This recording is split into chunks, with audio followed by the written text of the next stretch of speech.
Hi, everybody. Oops.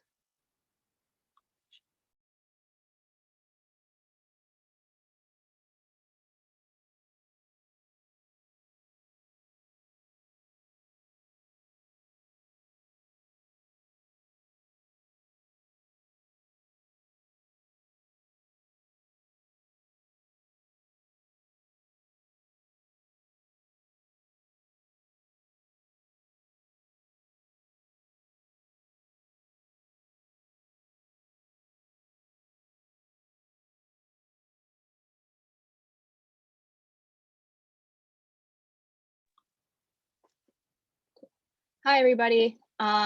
Welcome to the third annual Diversity Medicine Conference. We are so excited to have you all here.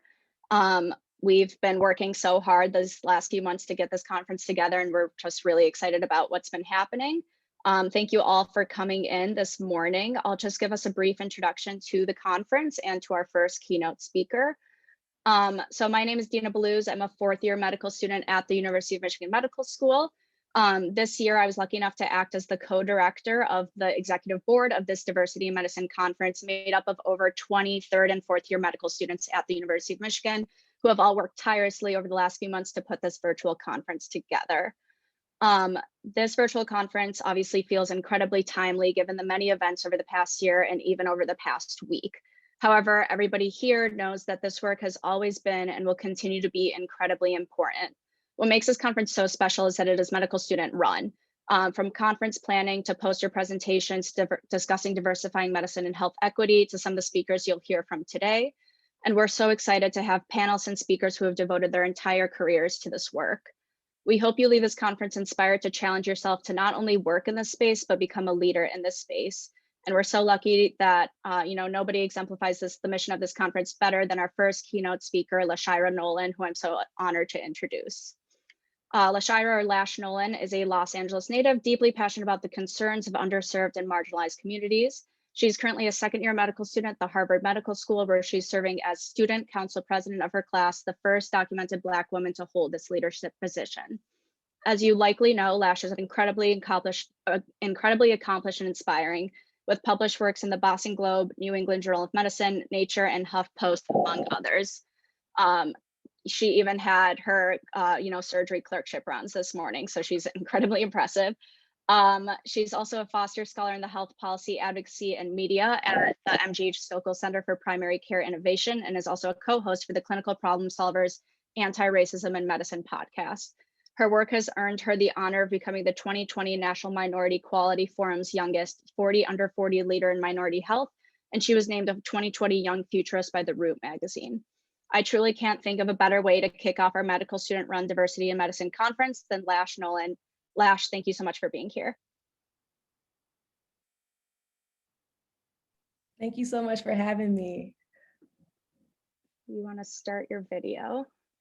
Yeah, it says the host has to turn it on. Try now. Okay. Sorry, technical difficulties. Okay, cool. I mean, it wouldn't be the era that we're in if we didn't have Zoom difficulties, right? Exactly. Exactly. But I am so honored to be able to share this space with you all. I'm looking forward to getting to learn from everyone who's going to be speaking today. And I'm so excited for the conversation that we're going to be having in this particular presentation. But before we get started, I wanted to share a brief form of poetry that I wrote back at the beginning of the pandemic, and especially during the time that we were starting to see a lot of civil unrest around all of the social injustice that we were seeing in relation to police brutality. And I feel like it really just embodies how we've all been feeling throughout this entire experience, throughout this entire year. And I think that it's just so interesting that I wrote it so long ago, it feels like, but it's still so relevant. So this is my piece titled When the Dust Settles. Since Memorial Day weekend of 2020, the dust has been unsettled. 4 centuries of oppression, blood, and tears unpacked from the soil, which they've ignored since their birth. Now the pain of my ancestors fills the air and their strength is palpable. Seems like white folks done got woke and are finally ready to be held accountable. I guess the racist, xenophobic president, a pandemic, 3 months of isolation, 21,000 Black lives lost, and a fatal lynching by Neil was finally enough. So you big anti-racist now, but tell me, do you really care about us? Because right now, anti-racism has suddenly become the status quo. But tell me, where was this energy from you 8 years ago? Trayvon, 6 years ago, Laquan, 5 years ago, Sandra, 4 years ago, Alton, 2 years ago, Nia, last year, Tatiana. These Black lives have always mattered to us. Now they suddenly matter to you, and you want us to trust that you won't leave us hanging after there is no longer any dust. Because when the dust settles, everything goes back to normal. The normal that makes your life so easy but hurts me so deeply. Look, diversity and inclusion, that's your illusion. A seat at the table or liberation of my people, which one you think I'm choosing? So you can miss me with the delayed statements and kneeling, instead of like a 2-year plan on how you're going to prioritize my people's healing. In 5 months, we're gonna see what you really about. Are you really down for the cause, or was it all for the clout? I don't know, but I can say one thing without a doubt. When the dust settles, we'll be there to make her rise again. When it's time, just give me a shout. Dr. O. No physicians are racist because racism is clearly illegal. Then why do the same lapses in judgment keep negatively impacting the same type of people? Well, I'm disabled and Black, so I gotta watch my back. Ain't no telling which part of me will be the target of their next attack. We all appreciate your passion, is what some will say to your face.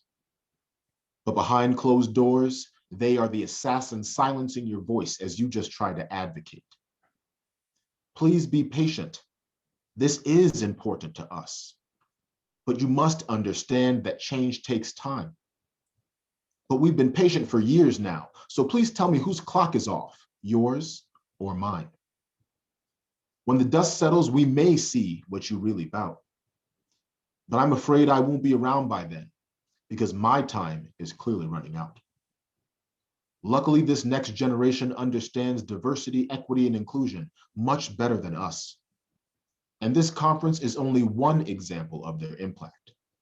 There's so much more to come. Just you trust. Amazing. Thank you so much, Dr. O. And for really bringing something that started last year and bringing that connection to this moment was something so special that we really wanted to do. So I hope that resonated with y'all. And now we're going to get into the presentation. And today I'll be talking about the case for anti-racism in medical education.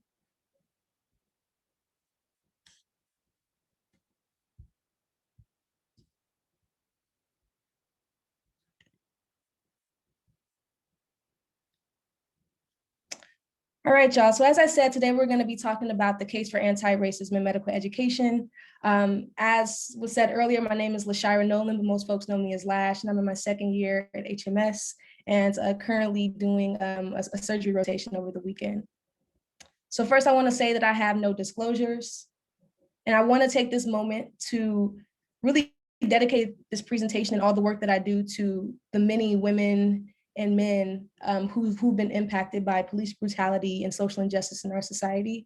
And I especially want to dedicate this moment to Breonna Taylor, Don Wooten, and so many others who unfortunately are nameless because we might not know their struggles. I'd also like to acknowledge that the land that I sit on today is that of the Massachusetts tribe, and I want to honor their elders of the past, present, and future. And lastly, I do want to acknowledge that we all are amidst the pandemic. And I know that many of us may be presenting in different states of mind, whether we're personally dealing with how the pandemic has impacted our lives or how it's impacted our family, our communities, and our loved ones.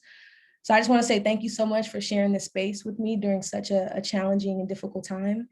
And I fully recognize that this is not normal. And it's sometimes hard to forget that. So before I get into the conversation that we're going to have today, I want to talk a bit about why this matters to me.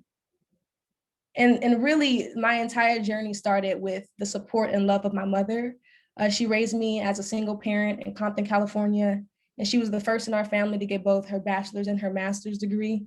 And despite me never seeing a doctor until my second year of college, it was really the love and the support that she gave me that allowed me to see myself in this white coat. And this is she and I at my white coat ceremony. Then there's my grandmother, who never had the opportunity to go to college, but she finished high school. And that is something that we're both so proud of because of all the different challenges that she had to go through in her life. And really just listening to her stories and listening to the ways that she's had to confront racism and push through has really inspired me to always make sure that I'm representing her voice in every single space that I'm in. And she still continues to be one of the most loving and important people in my life. Before going to medical school, I took a gap year. I was an AmeriCorps member in Chicago. And during that year, I got to meet some phenomenal humans who taught me so much about life and the way that inequity can have a direct impact on the way that you're able to live out your life healthily and happily. And these are some of my friends that I made working with an organization called the Night Ministry. And every week I would go out on this mobile clinic that served folks who were unhoused. And just listening to their stories and learning about their lives, it really just kind of reminded me of growing up and seeing the different struggles of my family members. And really, it's this beautiful community that you see on this slide that are behind everything that I do. And I try to embody their spirit in every aspect of what I'm doing right now with my social justice advocacy. So before I start any presentation, I always want to make sure that I show love to them because I wouldn't be if it weren't for them. So before we get into our conversation, I first want to make sure that we really define some key terms that you'll hear me use throughout. And I think it's important to delineate the differences between these things because I think sometimes people use them interchangeably, and that's very incorrect in a lot of ways. So the first is prejudice, right? And prejudice is like this prejudgment of another group or individual on membership and stereotypes. So it's this judgment that you have in your mind. And then bias is when you start to allow those prejudgments to turn into preferences for one group or another based off of those prejudgments that you've created. And then there's discrimination. And that's when you have prejudice and bias in action. So you go from having it conceptualized in your mind to actually acting out in such a way that displays that prejudice and that bias. And then we have race. And race is a socio-political construct that groups people based on their appearance. And it's important to understand that race is fluid and it depends on the context and the location. So people might have a different race depending on where they're geographically located, or some places might not even have a conceptualization of race because it doesn't exist in the space where they are. And it's extremely important to know that race came after racism, which is a power structure built off race that was created to primarily benefit those of the dominant caste. And in American society, that is a reflection of white supremacy. And the way that racism can present is through interpersonal racism, which is the racism that we experience between individuals. Then there's systemic racism, and that's when systems and policies come together to create experiences that benefit some and disprivilege others. And then there's internalized racism because of these experiences that you have where society is telling you that you're not worth it or that you don't deserve opportunity. And then you have the interpersonal racism coming in and you experience that on a personal level. You start to internalize that.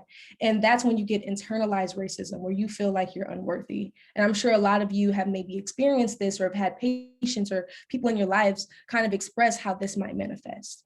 So I think that these are just some key important definitions to understand as we move forward in our conversation, because I think that they'll really help contextualize the rest of what we'll be discussing. So now let's think about racism in medicine. And the way that I like to think about racism in medicine is really in like a timeline fashion, because I think that oftentimes we jump straight to Tuskegee or we jump straight to Henrietta Lacks, but really we need to take it step by step and understand that from the very inception of medicine's existence and how Black people interface with it, it was a relationship rooted in oppression.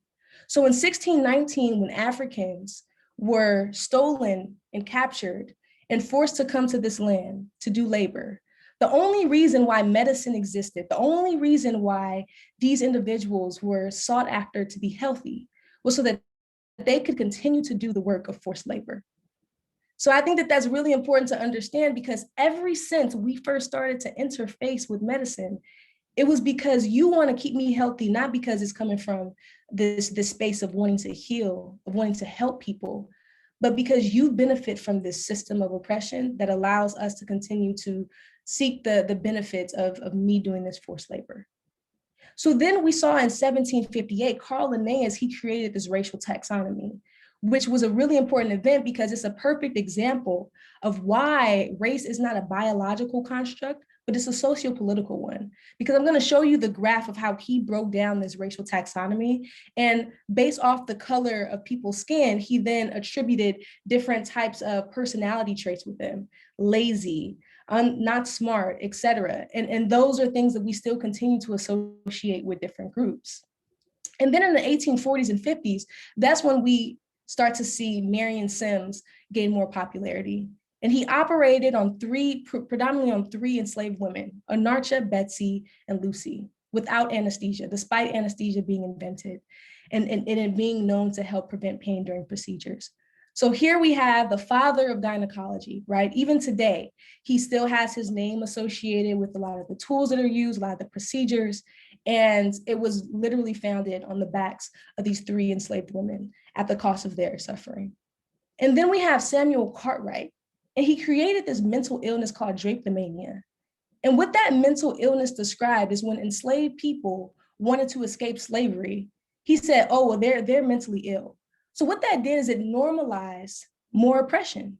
Because if you try to escape the oppression, the medical institution said, no, that's not right, that's a mental illness. So once again, we see that this oppression is a common trend behind the experience that Black folks have with the medical institution. Then in 1868 and 1910, we see that there are these Black medical schools that are erected because Black folks were not able to enter our medical schools originally. So what ended up happening in 1910 is Abraham Flexner was commissioned by the AMA to go out and do a survey of the quality and to look at the medical schools that existed in the US.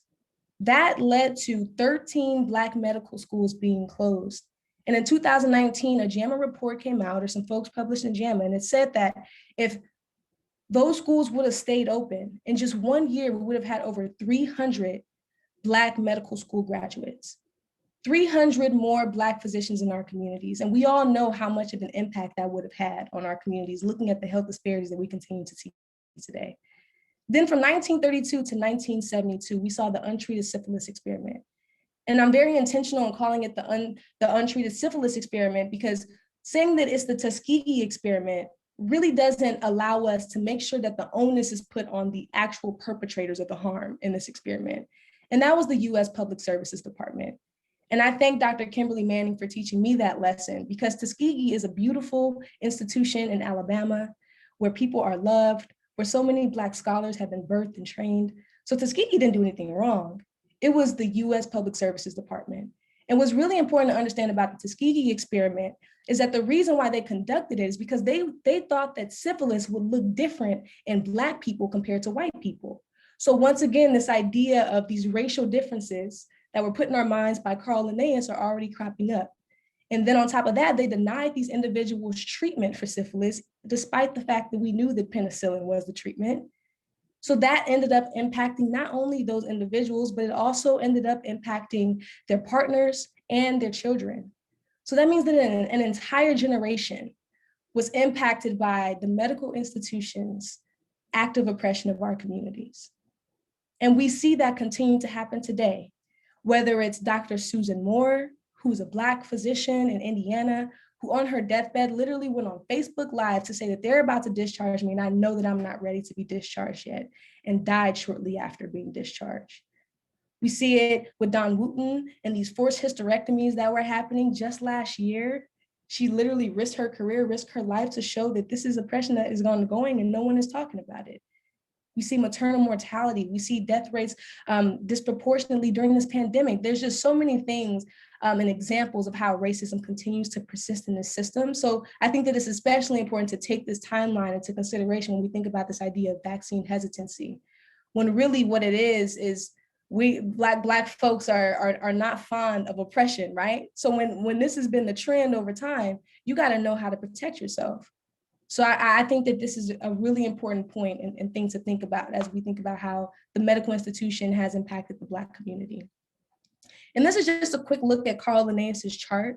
So you can see here that he had these different species: Americanus, Europaeus, Asiaticus, Africanus. And you can see all of these different stereotypes associated with them.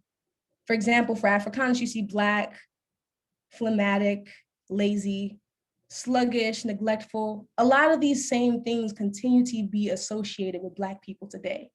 So really, this was like implanted in our minds by the medical institution, and it's something that continues to be, unfortunately, abided by a lot of our society. So now that we've kind of thought about the history, now I want to just briefly discuss 5 cases of racism in medical education that I've seen that I saw during my first year of medical school, and then I'm now continuing to see as I'm in my second year. So first, there's this issue of representation.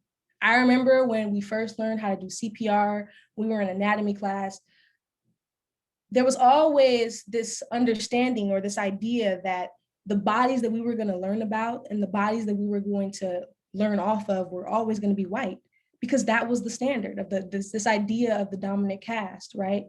So I wasn't even learning how to recognize certain physical exam signs, learning how to really normalize treating my community. And what really took the cake for me is like one day when we were learning in microbiology class about Borrelia burgdorferi, the spirochete that causes Lyme disease, we were shown this rash, erythema migrans, and told that that is often what presents in stage 1 Lyme disease. Not in everyone, but it does. And one of the students in our class, a Black man, raised his hand and said, "Hey, how would I recognize this rash in someone who looked like me?" And the professor really didn't know how to give him an answer. He said, "Well, it doesn't show up in all patients, and it's just more difficult to see in Black patients." And that was the end of the story. But that didn't sit right to me. So what I did is I did some Googling, and I went on to find that Black patients are more likely to present with later stage Lyme disease. And partially, people believe that that's related to the fact that we're not taught to recognize the early signs of Lyme disease in patients with darker skin. So this was just one example of how we see the education that we receive being inherently racist, leading to bad outcomes, problematic outcomes for patients of color. So that's why I wrote this piece, How Medical Education is Missing the Bullseye. I had never published in the journal ever, but this was kind of like the impetus where I was like, there's something wrong with this system and I have to do something about it. We have to do something about it because it's affecting our patients and our communities. So then there's this issue of statistics. And I'm sure many of us have been in a class where they've shown a graph like this, showing us that people of color have been disproportionately impacted by said disease. Said disease, you can put in cancer, you can put in diabetes, hypertension, whatever you want. And oftentimes this is their attempt at showing us health disparities, right? Like 2 slides, they end here and that's it. But there's oftentimes no context around the discussion. We're not talking about redlining. We're not talking about accessibility. We're not talking about socio-political forms of racism. And those are all of the reasons that really drive a lot of these health outcomes.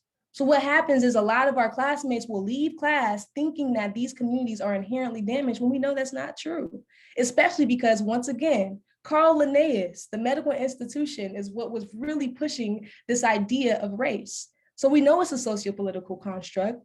So therefore, we can't just say that, yes, these races have disproportionate impacts or disproportionate outcomes, and that's it. We have to dig deeper because we know it's deeper than that. And until our institutions really start to look at this issue, we're going to continue to see bad health outcomes because we're not doing the work to figure out what's driving these disparate outcomes in health. And then there's this issue of race-based medicine, which is directly related to what I was just talking about with statistics. Once again, we're being lazy. We're saying that, oh, well, these outcomes have to be related to race. The reason why this group has more creatinine than the other one is because of race, but we see that it has disproportionate impact on patient outcomes. In the case of estimated glomerular filtration rate, we see that for a 65-year-old Black man and a 65-year-old white man who have the same creatinine level, one is eligible for a transplant compared to the other because of the algorithm and how race is included in that algorithm. And then we think about spirometry, right? And we think about how Samuel Cartwright, who created this idea of drapetomania, he was a big proponent of spirometry, and basically said that Black people just naturally have worse lungs. And the reason why he was using this as an excuse to keep Black folks working in the fields, forced labor, so that my ancestors could strengthen their lungs, right? That was the reason behind him using this entire ideology. So we still see it today.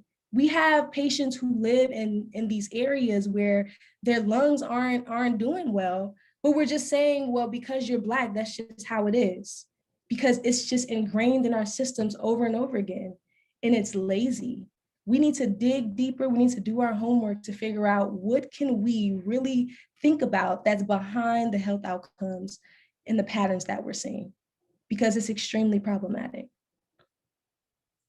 But I am excited to say that I recently saw this on Twitter, and by Dr. Monica Hahn. She posted this and she's basically sharing with us that the American Society of Nephrology, after years of advocacy, most of it led by students and activists, have decided that race modifiers should not be included in equations to estimate kidney function. And it looks like there might be some good changes on the brink. And I think that a lot of institutions have gone out and said things against this. So I think that we're moving in the right direction, but it shouldn't have taken this long. So then there's this issue of fear and fatigue, right? Like I just talked about how the reason why this association decided to make this change is because there were so many people coming forward. But it takes a lot to come forward and say these things when you're a medical student, for example. And we think about this totem pole and this hierarchy of academic medicine. And then you also think about the intersectionality of being a person of color, or you think about being a person who is a gender minority. Like these are different struggles that you have to deal with. And on top of that, you're fighting against a system that's actively oppressing you. So that is why a lot of folks are leaving academic medicine. And this was a piece that was written by Dr. Uche Blackstock, and she talks about why Black doctors like me are leaving faculty positions in academic medical centers. And this is one of the keynote speakers for this amazing conference, and I'm sure that she'll talk more about this. But we can't continue to put the onus on those who are experiencing the oppression to rise up, right? Like, of course, naturally, we're going to rise up and we're going to stand for ourselves, but at the same time, we're trying to be students. We're trying to just survive, learn medicine so we can serve our communities. And it's a lot of pressure that you put on these individuals to be the advocates and also be the ones who are vindicating and liberating themselves at the same time. And then case number 5 is the buy-in issue. And the reason why I call it the buy-in issue is because for all this time, students have been leading all of these efforts of anti-racism. You have some of your faculty advocates, of course, but oftentimes it's put on the students to make these institutions better. So you spend your entire medical career or your entire medical training doing this work. And of course, you're going to do it because you're passionate about it. But really, if institutions in academic medicine seek to really be anti-racist, they need to be driving these changes themselves. It shouldn't be us having to do sit-ins and us having to write letters and petitions. Of course, we're going to continue to do that. But in reality, if these institutions care, they will be driving the change themselves. And if they want students to drive the change, they need to make sure that they compensate us. They need to make sure that they're giving us scholarships, financial incentives, making sure that we're taken care of for all the efforts that we're putting in addition to trying to be students. So these are really the 5 cases that I've seen, and I'm sure that y'all have seen examples of this at your own institutions, and I really look forward to learning more about your experiences later on. So now a way forward, steps toward anti-racism in medical education.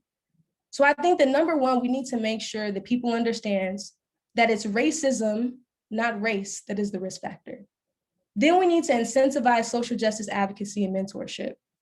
So in addition to making sure that students are incentivized, we need to make sure that the faculty mentors who are putting in the time to make sure that we're mentally safe in these traumatic spaces, making sure that they're also incentivized for that mentorship that they're providing us. Making sure that when we get a grant to do something in the community, that that's valued as much as getting published in Nature or getting published in an academic journal, because we need to make sure that we're incentivizing praxis, or else we're just paper. It's like this publish or perish mentality, right? So we're just paper pushing, but we're really not making sure that that results in actionable change for our communities. Then we need to increase recruitment and retention of Black trainees and faculty. And I think the next slide will be a perfect example of how we need to put in work there. And then lastly, lifelong learning. And I'm going to give y'all some tools, some people to follow, some things that have really helped me throughout this journey. And I think that the reason why I say this idea of lifelong learning is so key is because a lot of people think they can stop at Robin DiAngelo or Ibram Kendi and the anti-racist books and be like, yep, I'm good. But no, anti-racism is something that you have to be working toward every single day. And the moment that you're not, that's when you start basically contributing to the oppression, because you're doing it in mindless ways and ways that you might not even realize. So it's an active, ongoing effort. So we've seen that when we think about this idea of retention, we've seen Dr. Denard go through challenges. We've seen Dr. Corey go through challenges as well this year. Black women who have actively been pushed out of academic medicine for speaking their truths, for being too Black for certain applicants. This is a huge problem. And I think it's related to the fact that a lot of these institutions, they bring us to these spaces, put us on pamphlets, make sure that their diversity piece is a good look, right? But then what are you doing to take care of us?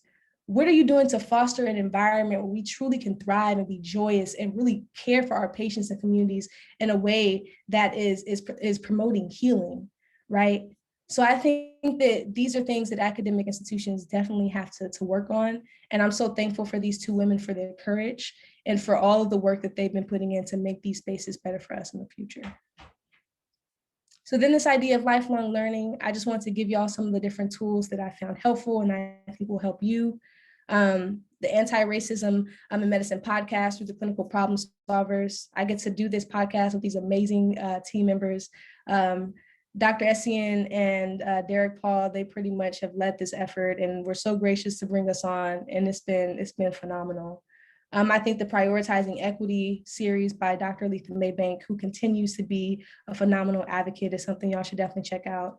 And Dr. Brittany James in Chicago, she's created the Healthcare Anti-Racist podcast as well. And there's so many others out there, but I think that these are really core ones that I think that'll get into conversations that'll be nuanced and extremely helpful.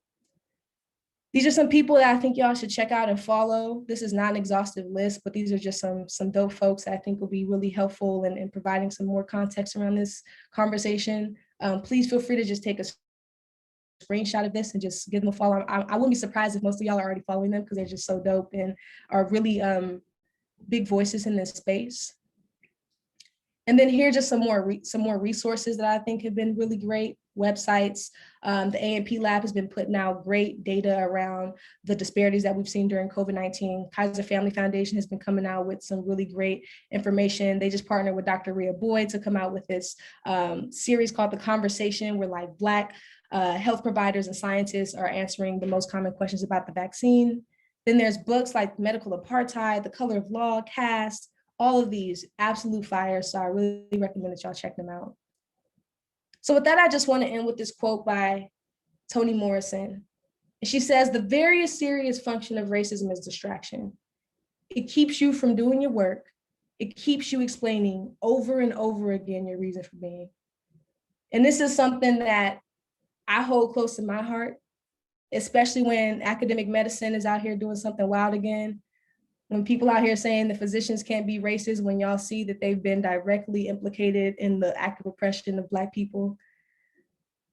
These are the times that I really call back to this quote. And I say, you know what?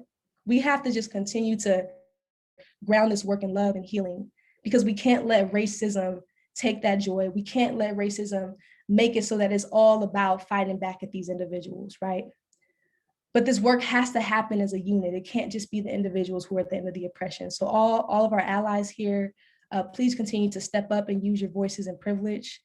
And I really hope that this presentation was informative. I hope it was healing in some ways and really recognizing that these things exist and the gaslighting is real, but I hear you, I'm here with you, and I'm looking forward to engaging in dialogue with more of y'all later today.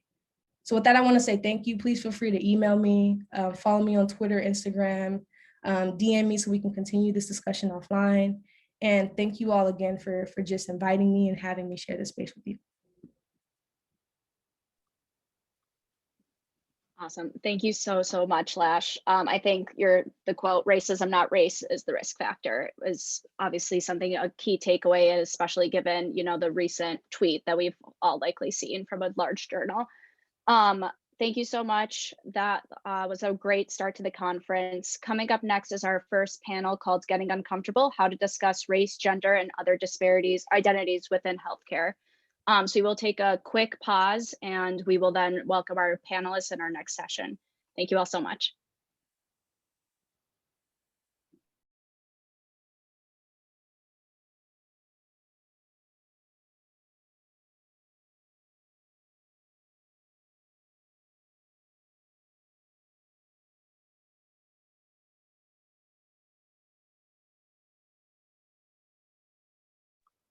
Also, feel free to stay on this Zoom link for the entire day. All speakers and workshops will be within this Zoom link. So we'll just take a quick pause before the next panel. Thanks so much.